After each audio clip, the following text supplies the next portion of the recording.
Okey geng, so hari ni kita nak share sikit pasal common problem lah untuk kereta-kereta konti bang Ya. Yeah. Okey, so kita ada kawan kita daripada Infinity Works. Dia memang spesialis lah untuk kereta-kereta konti. So mungkin abang boleh kenalkan diri abang dulu lah. Okey, selamat perkenalan So nama saya Munze. So biasa orang panggil saya Mun. So dah setahun lah workshop ni kita dah running. Sudah setahun lebih. So saya nak sharekan sedikit lah apa yang biasanya ada isu dekat kereta Volkswagen ke Audi ke. Okay, contoh macam Passat B7 ni ya, yang dah semua dapat nampak. Kita pasang dia punya coolant pressure test. Okay, untuk Passat B7 ni, enjin EA888 ni, common issue dia banyak yang kita jumpa water pump dia leaking lah. So inilah salah satu dia yang masuk kat workshop hari ni, towing. Sebab kalau kes-kes isu coolant ni saya tak galakkan untuk kita drive lah. Sebab kalau kita tak alert dengan temperature ke apa ke, takut boleh overheat engine, cost dia lagi besar. Okey. So kalau macam ni, apa dia punya error yang keluar bang? So customer ni biasanya first kali kalau coolant ni leaking, dia akan bagi warning light lah dekat dalam. Dia akan blinking coolant warning light warna merah. So dia akan alert dekat customer ada something wrong lah dekat dalam coolantnya sistem. So customer tu pun keluar check tengok air coolant dia ni kurang.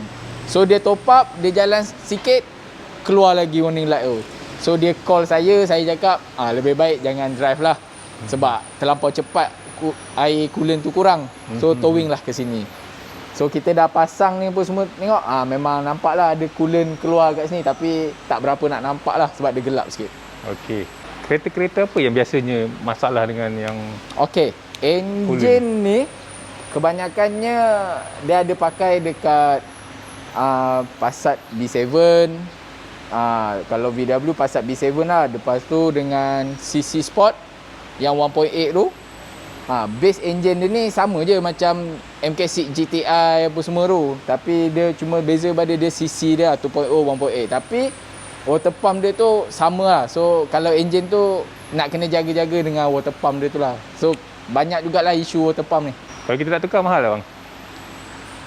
Sekarang barang dah banyak. So kalau original quality tu mungkin agak mahal lah. Tapi sekarang ni dah banyak lah dia punya parts tu kan. So ikut demand pada kita. So kalau tak adalah nak kata barang yang OEM tu tak bagus. Kadang-kadang ada juga barang OEM yang lagi bagus kualiti dia daripada ori. So untuk repair cost ni lebih sekali dengan upah dengan coolant dalam 700 tu. So lepas tu lepas dah siap semua buat balik pressure test. Betul. Kita akan buat coolant pressure test balik. Kita akan run. Kalau semua okey test drive, baru kita akan bleeding coolant dia untuk safety. Okey. Itu yang masalah, satu masalah yang biasalah. So kalau ada lagi masalah-masalah yang lain? Okey, mungkin ramai pengguna kereta yang macam ni, enjin yang macam ni ada isu pasal minyak hitam. Kebanyakan workshop akan cakap untuk isu ni overhaul lah. Kenapa minyak hitam bang? Cepat habis ke? Biasanya yang akan kita hadapi sebab kereta ni kita akan set mileage dia untuk servis 10 ataupun 15. So kita recommended 10,000 lah. So sebelum sampai ke 10,000 tu kadang-kadang customer drive 3,000 km dan nak kena top up minyak enjin. Okey. Tapi janganlah takut. Tak semestinya nak kena overhaul.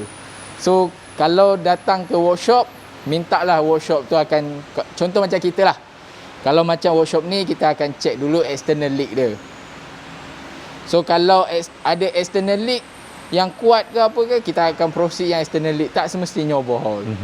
Dia punya oil separator pun boleh menjadikan isu.